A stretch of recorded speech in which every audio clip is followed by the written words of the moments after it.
Next,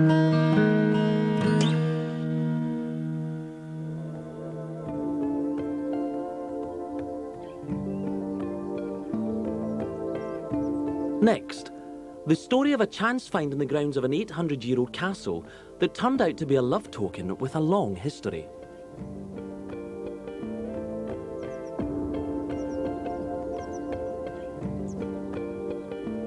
In the 1970s, my wife and I joined this metal detecting club, and we searched many areas around near Corfe Castle. And one day I found this ring, 6 inches deep in the soil. It had no hole mark, and it's chiseled. The pattern, it's got three words on it. I don't know which order the words are in, but it seems like tout, rouen, something like that, which seems obviously French. And it's very, very artistically done. I took this ring to a curator of a local museum, and he said that the lettering on it was Gothic, which was very popular in Victorian times, and it was not worth reporting it. So it's been in the drawer ever since. But I've always been very intrigued because I wasn't really satisfied with that answer.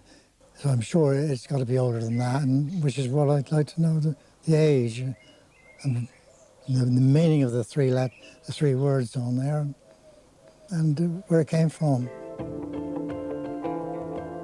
Small and ornately engraved with a Gothic inscription, tout, couer, the ring had to be a token of affection.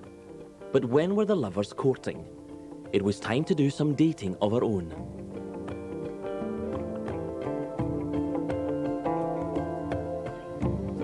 I must say, it looks like a very nice ring. Apparently it's gold, and it certainly looks like it. It's late 15th century.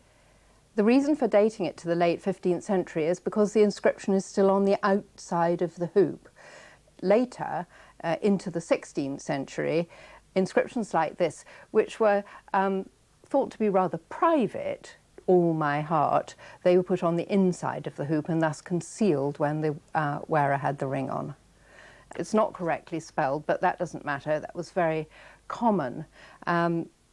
French was traditionally the language of love, and in non-French rings it's often not spelled correctly. In this case, it means with all my heart. It's not cast, it's a nice hand-chased little ring. In other words, it would have been, the devices and the lettering would have been done with little chasers, like little tiny chisels, goldsmith's tools. Altogether, it's a very attractive thing. They're not terribly uncommon, but it's a really nice find.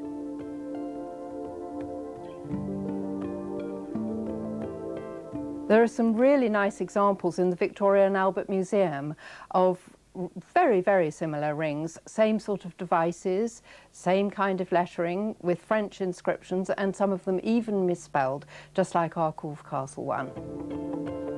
We now knew it dated from medieval times, but to find out more, we went back to the source of the find, Corfe Castle. The main part of the castle that you can see at the moment, the keep, that dates from about 1200, 1205. There are a few earlier parts of the castle, but that's the main stone building. It was then expanded by the various kings that visited. Corfe was a favourite castle of King John, and he actually did a lot of the building work and expanding the size of the castle, and he was here on and off all the time.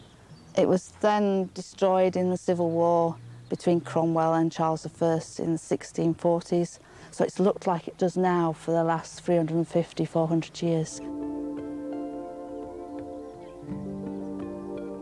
The ring, which was found on one of the hills surrounding the keep, would have been made around the time of Henry VII, a significant period in royal history.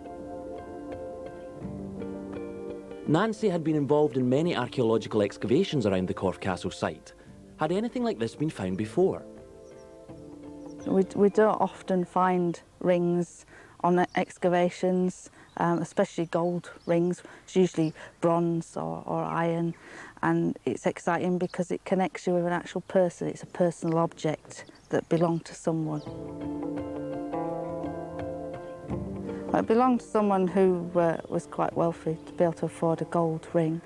If we'd actually found this ring in an excavation, we might have found that it was inside a building, and we might have been able to research who the building belonged to, so we get a bit closer to the person it belonged to.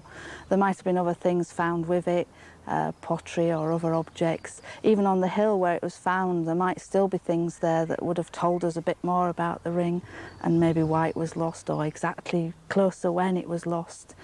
But we won't be able to get that information unless we do a full-scale excavation where it was found. Now, we were able to reveal to Eric that his supposedly Victorian ring was actually an English 15th century token of affection, likely to have been owned by a wealthy woman with strong connections to Corfe Castle. I'm really excited that this turned out to be such an ancient ring.